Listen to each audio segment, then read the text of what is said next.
India முழுவதும் ஒவ்வொரு ஸ்டேட்லையுமே government காலேஜஸ்லாம் இருக்கிறாங்க. ஆல் ஓவர் ஒவ்வொரு ஸ்டேட்லையுமே we have individual government colleges இருக்கும். அந்த என்ஆர் ஆஃப் ரேங்கிங்கில் டாப் 10 பிளேசஸை பிடிச்ச வித்தின் இந்தியாக்குள்ளே இருக்கிற பப்ளிக் யூனிவர்சிட்டிஸ் பற்றி நான் ஒரு சில இன்ட்ரொடக்ஷன் சொல்லியிருப்பேன். அஃபிலியேஷன் பவர் இருக்கிற காலேஜ். அனைவருக்கும் வணக்கம். இன்னைக்கு இந்தியா முழுவதும் ஒவ்வொரு ஸ்டேட்லையுமே கவர்மெண்ட் காலேஜஸ்லாம் இருக்கிறாங்க. தமிழ்நாடை பொறுத்த வரைக்கும் நிறைய கவர்மெண்ட் காலேஜஸ் இருக்குது. நம்ம கடைசி வீடியோவில் கூட கிட்டத்தட்ட ஒரு 30 கல்லூரிகளை பற்றி அடையாளப்படுத்தி நம்மளுடைய சேனலில் சொல்லியிருந்தோம். முடிஞ்ச அந்த வீடியோலாம் போய் பாருங்கள். தமிழ்நாட்டில் ஆல் ஓவர் ஒவ்வொரு ஸ்டேட்லையுமே we have individual government colleges இருக்கும். அந்த government college we have affiliation power. அந்த கல்லூரிக்கு பார்த்தீங்கன்னா ஒரு அஃபிலியேஷன் பவர் கொடுத்துருப்பாங்க. இப்போ தமிழ்நாடை பொறுத்த வரைக்கும் பார்த்தீங்கன்னா ஒரு இன்ஜினியரிங் ஸ்ட்ரீம்னா அண்ணா யூனிவர்சிட்டியில் உறுப்பு கல்லூரிகள், அது மட்டும் இல்லாமல் ப்ரைவேட் கல்லூரிகள், கவர்மெண்ட் காலேஜ், அஃபிலியேஷன் பவர். அதே மாதிரி லைக் ஒரு அக்ரிகல்ச்சர் எடுத்துட்டிங்கன்னா அக்ரிகல்ச்சர் யூனிவர்சிட்டி கோயம்புத்தூர், அது மாதிரி வெட்டனரி சயின்ஸு தானுவாஸ், அது மாதிரி ஒவ்வொரு இதுலேயுமே பப்ளிக் யூனிவர்சிட்டி வச்சுருப்பாங்க. அந்த மாதிரி ஒவ்வொரு ஸ்டேட்லேயும் பப்ளிக் யூனிவர்சிட்டியில் என்ஆர் ஆஃப் ரேங்கிங்கில் டாப் 10 பிளேசஸை பிடிச்ச வித்தின் இந்தியாக்குள்ளே இருக்கிற ரேங்கிங்கில் படித்த டாப் 10 ஸ்டேட் பப்ளிக் யூனிவர்சிட்டிஸ் அவங்கள பற்றி தான் இன்றைக்கி நம்ம பார்க்க போகிறோம். பப்ளிக் யூனிவர்சிட்டிஸ் பற்றி நான் ஒரு சில இன்ட்ரொடக்ஷன் சொல்லியிருப்பேன். அஃபிலியேஷன் பவர் இருக்கிற காலேஜ். எதுக்கு சார் நம்ம இந்த ரேங்கிங்கில் கொண்டு வரோம் அப்படின்னா, இதே அண்ணா யூனிவர்சிட்டியில் மற்ற மாநிலத்து மாணவர்கள் சேர முடியுன்றது எத்தனை பேருக்கு தெரியும் அப்படின்றது எனக்கு தெரியலை. ஏன்னா நார்மலாக நம்ம ஒரு DNA Tamil Nadu engineering admission counselling apply பண்ணுவோம், அதை போய் அட்டன் பண்ணுவோம், ஜாயின் பண்ணிப்போம். அதே சிஇஜிலையும் எம்ஐடியிலோ ஏசிடியிலோ ஜாயின் பண்ணிடுவோம் இல்லைங்களா.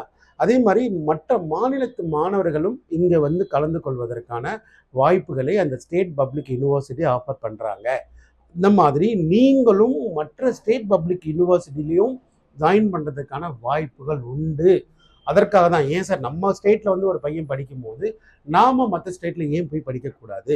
அப்போ ஸ்டேட் பப்ளிக் யூனிவர்சிட்டியில் ஃபஸ்ட்டு டாப் ரேங்கிங்கில் இருக்கிற ஒவ்வொரு யூனிவர்சிட்டிலையுமே நீங்கள் அஃபீஷியலாக போயிட்டு வெப்சைட்டை பார்த்து அந்த கல்லூரியில் ஜாயின் பண்ணுவதற்கான முயற்சிகளை ஈடுபட்டு அந்த கல்லூரியில் ஜாயின் பண்ணலாம் அப்படின்றதுக்காக இந்த ரேங்கிங் இன்ட்ரோடியூஸ் பண்ணுறோம். ஸோ என்ஆர் ஆஃப் ரேங்கிங்கில் ஸ்டேட் பப்ளிக் யூனிவர்சிட்டியில் டாப் 10 ரேங்கிங்கில் இருக்கிற கல்லூரிகள். முதல் இடத்துல இருப்பது நம்ம தமிழ்நாட்டில் இருக்கிற அண்ணா பல்கலைக்கழகம் ஃபஸ்ட்டு ரேங்க்கில் இருக்கிறாங்க ஸ்டேட் பப்ளிக் யூனிவர்சிட்டிஸில். சரிங்களா. ரெண்டாவது செகண்டில் இருக்கிறது ஜாத்விபூர் யூனிவர்சிட்டி கொல்கட்டா. அடுத்து சாவித்ரிபாய் புனே யூனிவர்சிட்டி புனே. 4வது பிளேஸில் இருக்கிறது யூனிவர்சிட்டி ஆஃப் காலிக்கட் கொல்கட்டா. அடுத்து பஞ்சாப் யூனிவர்சிட்டி சண்டிகர். அடுத்து ஒஸ்மானியா யூனிவர்சிட்டி ஹைதராபாத். அடுத்து ஆந்திரா யூனிவர்சிட்டி விசாகப்பட்டினம். அடுத்து பாரதியார் யூனிவர்சிட்டி. பாருங்கள், கிட்டத்தட்ட நம்மளோட தமிழ்நாட்டிலேயே 2வது கல்லூரிகள் கிட்டத்தட்ட பார்த்தீங்கன்னா 8வது பிளேஸில் வந்திருக்கிறது பாரதியார் யூனிவர்சிட்டி கோயம்புத்தூர். அடுத்து கேரளா யூனிவர்சிட்டி திருவனந்தபுரம். அடுத்து Cochin university of science and technology Cochin. So 10வது பிளேஸில் இருக்கிறது. ஸோ இந்த 10 ரேங்க்கில் இருக்கிற ஒரு டாப் லெவல் பப்ளிக் யூனிவர்சிட்டிக்குள்ளே நமது தமிழ்நாட்டு மாணவர்கள் போய் படிப்பதற்கான வாய்ப்புகள் இருக்கிற பட்சத்தில் தாராளமாக போய் படிக்கலாம். அன்லெஸ் நல்ல மார்க் இருந்தால் தான் அவங்களுடைய கவுன்சிலிங்கில் சீட்டு கிடைக்கும். அதை அப்ளை பண்ணி பார்ட்டிசிபேட் பண்ணி சீட்டை வாங்குறதுக்கான முயற்சிகளை தான் இந்த கல்லூரியை நமது சேனலில் அடையாளப்படுத்தி சொல்லணும்னு ஆசைப்படுறோம். சரிங்களா. ஸோ நம்ம ஒவ்வொரு ரேங்கிங் வீடியோஸும் பார்த்துட்டே இருக்கிறோம். நம்ம அடுத்து என்னென்ன கேட்டகரி பார்க்கலான்றதை ஒவ்வொரு வீடியோலையும் பார்க்கலாம்.